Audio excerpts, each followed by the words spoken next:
यो विशेष कार्यक्रममा उपस्थित हाम्रो पार्टी स्थायी समिति र केन्द्रीय समितिका सहयोगका कमरेडहरू, अन्य यहाँ उपस्थित कमरेडहरू र मित्रहरू, सबभन्दा पहिला त म महान लेनिनको जन्म जयन्तीको उपलक्ष्यमा उहाँप्रति हार्दिक श्रद्धा र सम्मान प्रकट गर्न चाहन्छु र पार्टी स्थापना दिवसका सन्दर्भमा 72औं पार्टी स्थापना दिवसको सन्दर्भमा सबै यहाँ उपस्थित कमरेडहरू, देशभरिका सबै कम्युनिस्ट क्रान्तिकारीहरू र देश बाहिर रहेका पनि सम्पूर्ण कम्युनिस्ट र श्रमजीवी जनताको मुक्तिको निम्ति लडिरहेका सबै जनसमुदायप्रति हार्दिक बधाई र शुभकामना व्यक्त गर्न चाहन्छु। मैले आज बिहान उठेर पत्रपत्रिकाहरू, मुख्य पत्रपत्रिकाहरू मेन स्ट्रिमका हेरे, कहीँ पार्टी स्थापना दिवसको बारेमा चर्चा पनि गरेको छैन। अनलाइनहरू, मुख्य अनलाइनहरू हेरे, हाम्रै साथीहरूले चलाउने अनलाइनहरू पनि त्यहाँ त पक्कै लेनिनको बारेमा, त्यहाँ त पक्कै पार्टीको बारेमा केही न केही टिप्पणी चर्चा होला भनेको त्यहाँ पनि देखिन। मैले पार्टीको तर्फबाट मैले वक्तव्य तयार पारेर त्यसलाई बाहिर लैजाने सन्दर्भमा चाहिँ कस्तो कस्तो टीका टिप्पणी भएको होला भनेर हेरेको त कहीँ पनि टीका टिप्पणी छैन। अब कहीँ होला, कुनै अब मैले नदेखेको नपढेको पनि हुन सक्छ। तर कम्युनिस्टहरूको यति ठूलो प्रभाव भएको देशमा पार्टी स्थापना दिवस मनाउने कुरा, त्यसको बारेमा वैचारिक, राजनैतिक, सांगठनिक, अहिलेको राजनीतिक परिस्थिति बारे चर्चा गर्ने कुरा पार्टी स्थापना दिवससँग जोडेर यो बिल्कुल आवश्यक जिम्मेवारीको कुरा थियो हो। किन भएन भन्ने कुराले र लेनिन जयन्तीको अवसर पारेर 2006 सालमा कम्युनिस्ट पार्टीको गठन भएको, लेनिन जसले रूसी क्रान्तिको मात्रै होइन मार्क्सवादकै विकासमा एउटा गुणात्मक फड्को हो लेनिनवाद, त्यसका प्रवर्तकको बारेमा चर्चा परिचर्चा चाहिँ भएन। आज मलाई त एकचोटि त शंका लाग्यो कि आज 22 अप्रिलै होइन र चाहिँ क्या हो, त्यसो भएर चर्चा नभयो कि भनेर फेरि एकचोटि क्यालेन्डर हेरेँ, 22 अप्रिलै हो, पार्टी स्थापना दिवस नै हो, लेनिन जयन्तीकै दिन नै हो। अब अरू पार्टीहरूले के गरेका छन्, के गर्छन्, किनभने कम्युनिस्ट नामका नेपालमा अब धेरै नै भए। अब यहाँ पछि पनि हामी सकेसम्म यसलाई घटाएर एउटै बनाऊ भन्ने अभियानमा लाग्दै पनि विभाजित भएको छ। अब उहाँहरूले के गर्नुहुन्छ, अरूहरूले त्यो त भरेभोलि थाहा होला। तर हामीले अब अहिले अब ठूलो स्केलमा गर्न त सम्भव भएन। कोभिड-19 को कारण दोस्रो चाहिँ वो आइरहेछ। त्यसको कारणले हामीले डिस्टेन्स पनि मेन्टेन गर्नुपर्ने, सतर्कता अपनाउनु पर्ने भएको हुनाले सानो स्केलमा भए पनि पार्टी स्थापना दिवस र लेनिन जयन्ती मनाउनु पर्छ भनेर यो कार्यक्रमको आयोजना पार्टी केन्द्रीय कार्यालयको तर्फबाट गरिएको हो। र अहिले अब हामी लामो व्याख्या विश्लेषण गर्न त सम्भव छैन। मैले अहिले भनेको कुराले के दर्शाउँछ भने कम्युनिस्ट पार्टी र ट्रेडमार्कको रूपमा त यो विशाल जस्तो भएको छ, मान्छेहरू धेरै नै यसमा छन्, तर विचार, राजनीति, संस्कारको दृष्टिकोणले कति तल गिरेको छ त अहिले भन्ने कुराको यो प्रमाण हो जस्तो लाग्छ। हामी सबै पनि वैचारिक ढंगले विषयको गम्भीरता र महत्वलाई कुन स्तरमा हामीले आत्मसात गरेका छौं भन्ने कुरा यसले देखाउँछ। त्यसकारण म आज यो ऐतिहासिक दिनमा देशभरिका र विश्वभरिका सबै कम्युनिस्ट क्रान्तिकारीहरूलाई मार्क्सवादको बारेमा, लेनिनवादको, माओवादको बारेमा, विचार, राजनीति, सिद्धान्त, मूल्य, मान्यताको बारेमा एउटा ठूलो बहस चलाउन जरुरी छ। र म आज हाम्रो पार्टीका सबै नेता कार्यकर्ता साथीहरूलाई र देशको कम्युनिस्ट आन्दोलनमा लागिरहेका सबै कम्युनिस्टहरूलाई पनि आजको दिन विशेष रूपले अपील गर्न चाहन्छु।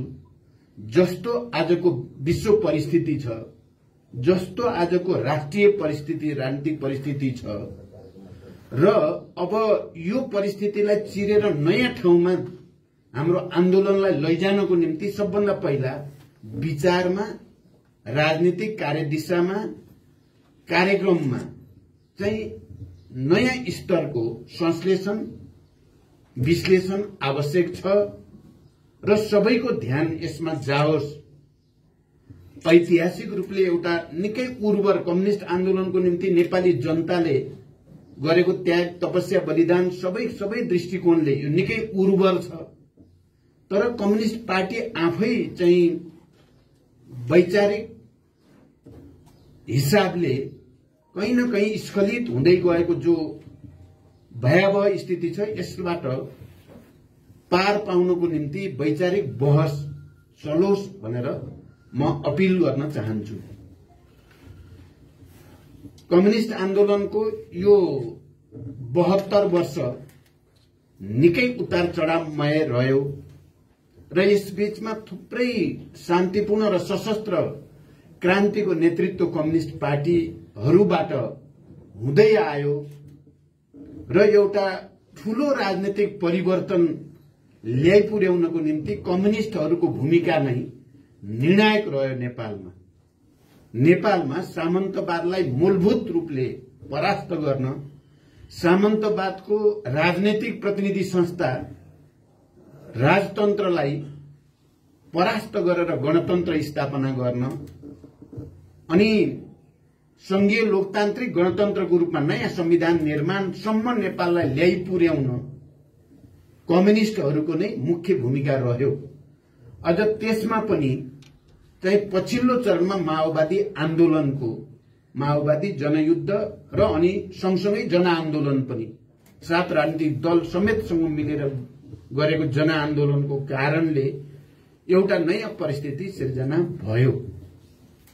कम्युनिस्टहरूले नै यति ठूलो राजनीतिक परिवर्तनको नेतृत्व गरेकै कारण नेपाली जनताले माओवादीलाई 2064 सालमा अत्यधिक मत दिएर विजयी बनाएको र गणतन्त्र नेपालको पहिलो सरकारको नेतृत्व गर्ने अवसर नेपाली जनताले दिएको हो र कम्युनिस्टहरूको भूमिकाकै कारण उनीहरूले हिजो भूमिगत हुँदा या आन्दोलनका क्रममा प्रदर्शित गरेको त्याग, तपस्या, जनताको निम्ति गरेको भूमिकाकै कारणले कम्युनिस्ट यति लोकप्रिय नेपालमा भएको हो।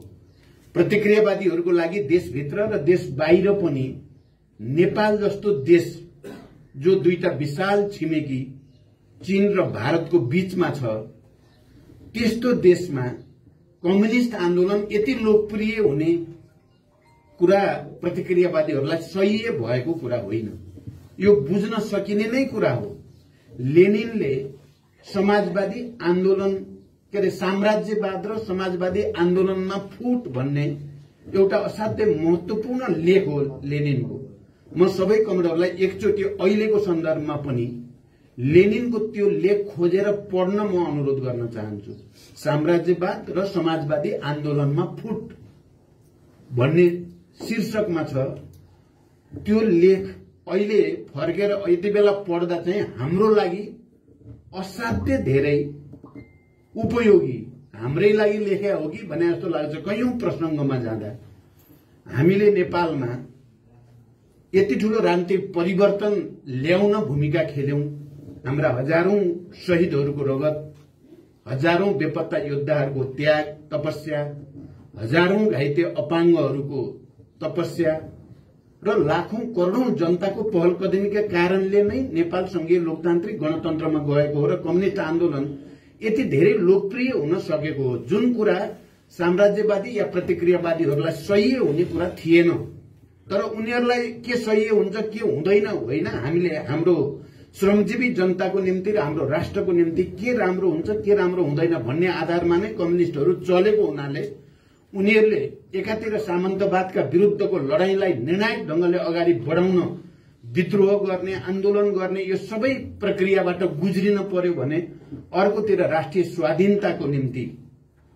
स्वाधीनताको सुदृढीकरणको निम्ति आफ्नो आत्मसम्मान र आत्मनिर्णयको अधिकार, नेपाली जनताको आत्मनिर्णयको अधिकारलाई स्थापित गर्नको निम्ति हामी लगातार नै वैदेशिक प्रतिक्रियावादका विरुद्ध पनि संघर्ष गर्यौं र हामीले चाहे संविधान निर्माणको प्रक्रियामा होस्, चाहे निर्वाचन सम्पन्न गर्ने संविधान अनुसार संघीय लोकतान्त्रिक गणतन्त्रको संविधान अन्तर्गत निर्वाचन गर्ने कुरामा हो, चाहे कम्युनिस्ट आन्दोलनलाई एकताबद्ध गरेर देशलाई समाजवादतिर लैजाने, जसरी हामीले संविधानमा परिकल्पना गरेको कुरासँगै हामीले वाम गठबन्धन र कम्युनिस्ट एकता गर्दा पनि समाजवादको आधार तयार पार्ने एउटा ठूलो ऐतिहासिक सम्भावना नेपालमा नै देखा पर्यो।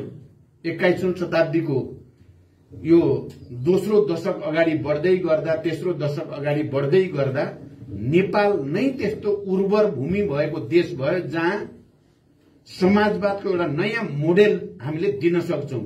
कस्तो अर्थतन्त्र अबको आजको यो इन्फर्मेसन टेक्नोलोजीमा एउटा रिभोल्युसन भएको बेलाको यो युगमा हामीले समाजवादको नयाँ मोडेल दिने सम्भावना भएको देशको नेतृत्व गर्छौं। त्यस्तो पार्टी र आन्दोलनको नेतृत्व गरेका छौं। मलाई आज यो ऐतिहासिक दिनमा के भन्न चाहिँ आवश्यक ठाने मैले भने हामीले कम्युनिस्ट आन्दोलनलाई एकताबद्ध गर्ने जो पहल कदमी गर्यौं त्यो ऐतिहासिकै थियो। संविधान निर्वाचन सम्पन्न गर्ने प्रक्रियासँगै अब यो देशमा कम्युनिस्ट आन्दोलनलाई एकताबद्ध गरेर समाजवादको यात्रातिर अगाडि बढ्ने काममा लाग्नुपर्छ भनेर जे पहल गरियो र त्यो पहल कदमी गठबन्धनको रूपमा र पार्टी एकताको रूपमा अगाडि बढ्यो, त्यसलाई नेपाली जनताले, नेपालका सम्पूर्ण कम्युनिस्टहरूले र आम श्रमजीवी नेपाली जनताले सहस्र स्वीकार मात्रै गरेन, त्यसलाई अनुमोदन गर्यो निर्वाचन प्रक्रिया मार्फत र अन्य तमाम कार्यक्रमहरू मार्फत। त्यो धेरै ठूलो कुरा थियो। त्यो विश्वकै निम्ति एउटा कम्युनिस्ट आन्दोलनलाई फेरि नयाँ सिराबाट अगाडि बढाउने, नयाँ समाजवादी चरणको आन्दोलन गर्ने प्रक्रियामा गरिएको एउटा महान र असाधारण प्रयोग थियो। तर आजको शक्ति सन्तुलन अन्तर्राष्ट्रिय रूपमा कम्युनिस्ट आन्दोलन रक्षात्मक अवस्थामा छ। सोभियत संघको पतन, पूर्वी युरोपका देशहरूको पतन, थुप्रै प्रतिक्रान्तिका घटनाहरूका कारणले कम्युनिस्ट आन्दोलन यो पहिलोचोटि रक्षात्मक भएको होइन। यस्तो विगतमा पनि हुने गर्यो। मार्क्स एंगेल्स हुँदैखेरि पनि प्रथम अन्तर्राष्ट्रिय विघटन गर्नुपर्ने, फ्रान्सको पेरिस कम्युन परास्त हुने चौतर्फी निराशा त्यति बेला 1870-71 मा जो फ्रान्सको पेरिस पहिलो कम्युन थियो, त्यो पहिलो समाजवादी क्रान्ति थियो, त्यो वास्तवमा त्यो पराजित भइसकेपछि जुन चारैतिर निराशा, चारैतिर रक्षात्मक स्थिति, चौतर्फी प्रतिक्रियावादी आक्रमण तीव्र भएको थियो। तर त्यो धेरै रहेन, 20-30 वर्ष त्यस्तो रह्यो। त्यसपछि रुसमा वर्ग संघर्ष तीव्र भयो र लेनिनको नेतृत्वमा अक्टोबर समाजवादी क्रान्ति भएपछि फेरि एउटा नयाँ लहर, समाजवादी क्रान्तिको, कम्युनिस्ट आन्दोलनको फेरि एउटा नयाँ लहर, नयाँ आक्रमण शुरू भयो। अनि पछिल्लो चरण जस्तो सोभियत संघ इत्यादिको पछि अहिले फेरि एकचोटि डिफेन्सिभ ठाउँमा भए पनि विश्वभरिका अन्तर्विरोधहरू जस्तो छन्। पुँजीवादले यो दुनियाँलाई र मानव जातिलाई कुनै भविष्य, सुनिश्चित भविष्य नदिएको मात्रै होइन, धनी र गरीबको बीचको खाडल झन् भयानक ढंगले कोरिएको छ। मुठ्ठीभर केही धन कुबेरहरूको हातमा विश्व सम्पदाको झण्डै 90% केन्द्रित छ भने करोडौं र अरबौं जनता अभाव र गरिबीमा बाँच्न बाध्य छन्। त्यहाँ विभाजनको रेखा, वर्ग संघर्षको, वर्ग विभाजनको रेखा झन गहिरिएको छ। त्यसले के देखाउँछ भने मार्क्सवादको आवश्यकता र औचित्य झन बढेको छ। वर्ग संघर्षलाई कड़ीको रूपमा लिएर जानुपर्ने आवश्यकता झन बढेको छ। त्यस्तो बेलामा नेपालमा हामीले कम्युनिस्ट एकता गरेर गठबन्धन गरेर देशमा नेतृत्व लिने हामीले आँट गर्यौं। आज म कमरेडरको अगाडि र देशकै अगाडि पार्टी स्थापना दिवस र लेनिन जयन्तीका सन्दर्भमा उभिएर बोल्दा हामीले गरेको त्यो महान काम नै थियो, जुन आजको दुनियाँमा साम्राज्यवादी, प्रतिक्रियावादी, अवसरवादी, संशोधनवादीहरूको लागि सही थिएन। तर हामीले जित्यौं, त्यहाँ हामी सफल भयौं। जसरी संविधान निर्माणमा, जसरी निर्वाचन प्रक्रिया अगाडि बढाउनमा हामी सफल भएका थियौं, कम्युनिस्टलाई एकताबद्ध गर्ने कुरामा हामी सफल भएकै हो। त्यसले जनतामा एउटा नयाँ उत्साह, आत्मविश्वास दिएकै हो। त्यसले विश्वभरि पनि अध्ययन अनुसन्धान गर्नुपर्ने नेपालको बारेमा भन्ने भएकै हो। तर आज आउँदा स्वयं पार्टी भित्रैबाट विचलनको, विघटनको, विभाजनको, आत्मसमर्पणको, वैदेशिक प्रतिक्रियावादको अगाडि सम्पूर्ण रूपले आत्मसमर्पण गरेर कम्युनिस्ट आन्दोलनलाई धाराशायी पार्ने फेरि कोही एल्सिन जस्ता, गोर्बाचोभ जस्ता, चेउसेस्को जस्ता मान्छेहरू देखा परे।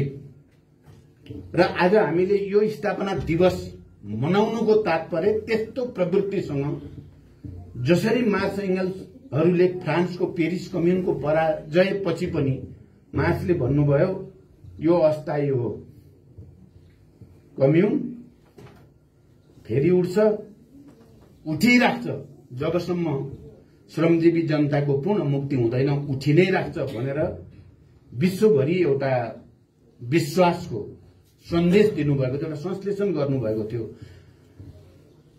पटक पटक त्यस्ता घटनाहरू मैले अहिले भनेको साम्राज्यवाद र समाजवादी आन्दोलनमा फुट भन्ने कुराद्वारा लेनिनले कसरी कम्युनिस्ट पार्टीभित्र फुट ल्याउन, फेरि फुट टुक्रा टुक्रा पार्नको लागि प्रतिक्रियावादीहरूले करोडौं अरबौं खर्च गर्छन्, उनीहरूको पुरै खुफिया एजेन्सीहरूलाई लगाउँछन् र पुरै तागत लगाउँछन् र पराजित भएको प्रतिक्रियावादी वर्ग झन् 10 गुणा शक्तिका साथ कम्युनिस्टहरूका विरुद्ध, जनताका विरुद्ध आउँछ भन्ने जो संश्लेषण गर्नुभएको थियो। आज हामी सबैले यो कुरालाई मनन गर्नुपर्ने, चिन्तन गर्नुपर्ने र यो चाहिँ कम्युनिस्ट आन्दोलनभित्र घुसेको प्रतिक्रियावाद, प्रतिगमन, प्रतिक्रान्तिकारी प्रवृत्तिलाई परास्त गर्न, वैचारिक संघर्षलाई नयाँ उचाइ दिने आँट गर्नुपर्ने र प्रतिक्रियावादीहरूले कम्युनिस्ट आन्दोलनलाई धाराशायी पार्न जो षड्यन्त्र गरेका छन् त्यसको निम्ति हामीले राष्ट्रिय एकता कायम गर्दै राष्ट्रिय स्वाधीनताको आन्दोलनलाई नयाँ उचाइमा उठाउने संकल्प गर्नुपर्दछ।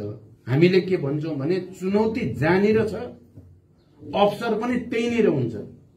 शर्त के हो भने कम्युनिस्ट क्रान्तिकारीहरूले आफूलाई त्यसको निम्ति तयार पार्नुपर्छ। सबभन्दा पहिला वैचारिक ढंगले, राजनैतिक ढंगले, सांगठनिक र संस्कार सबै दृष्टिकोणले तयार पार्दा हामीले त देख्यौं नि त, हामीले त भोग्यौं, हामी आफैले भोग्यौं।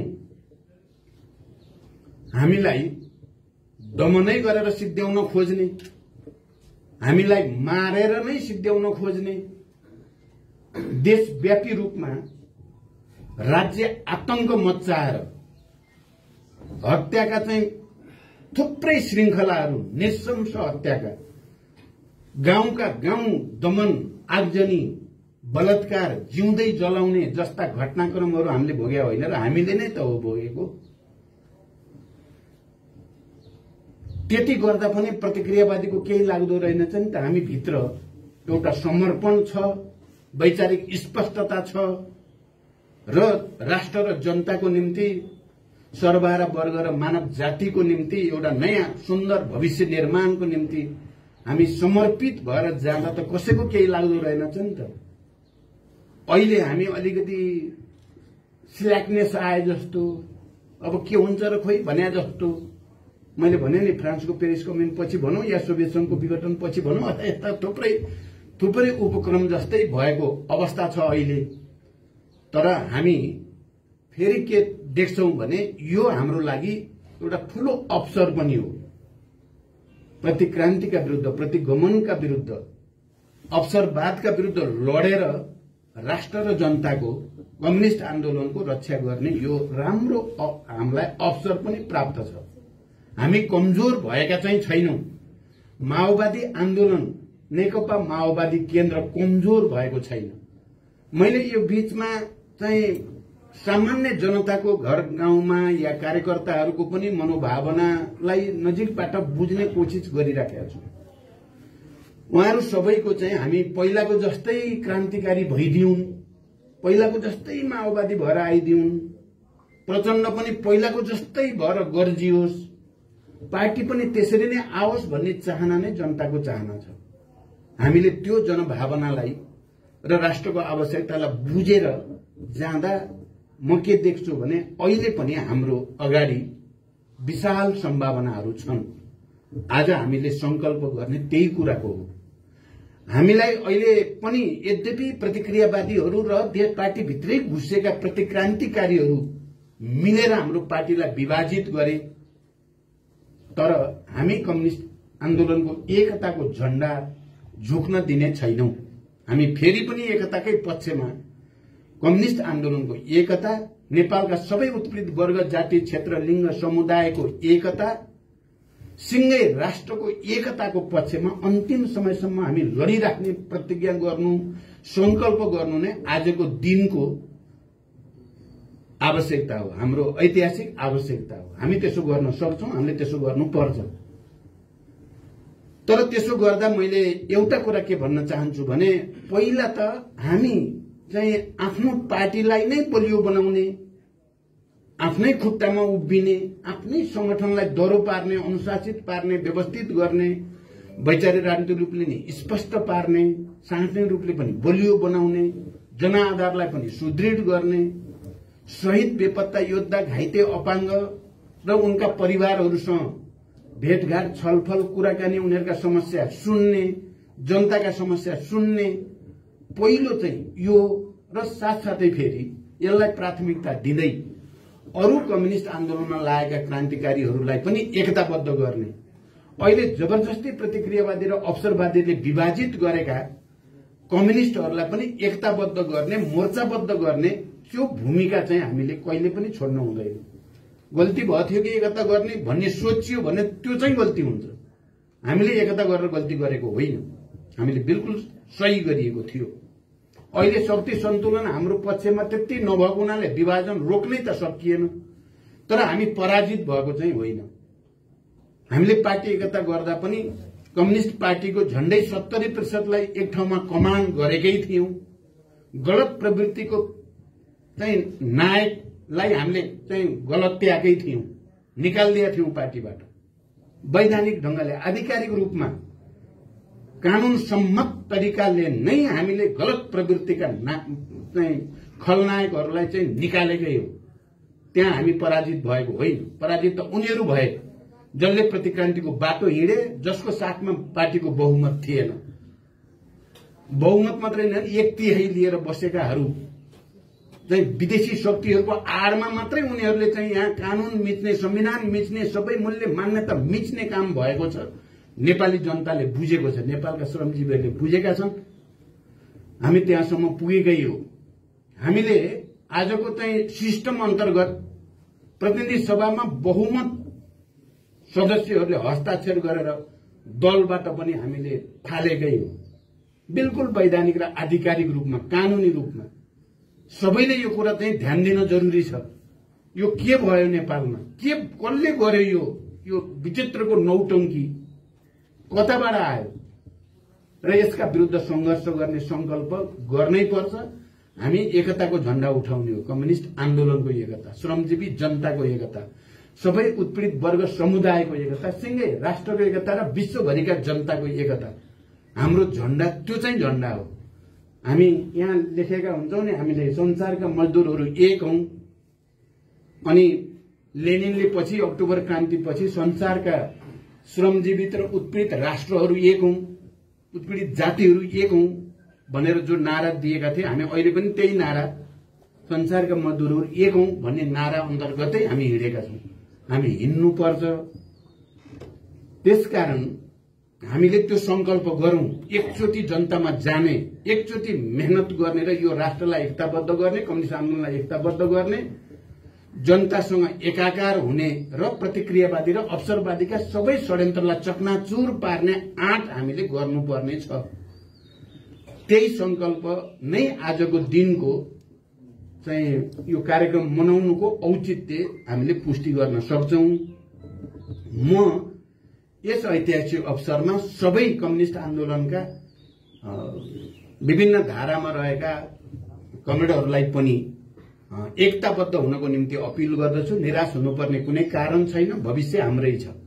जित्ने हामीले नै हो, सत्यले नै जित्छ।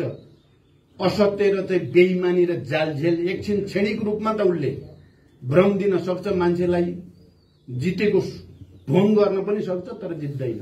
जित्ने सत्यले नै हो, न्यायले नै हो, जनताले नै हो।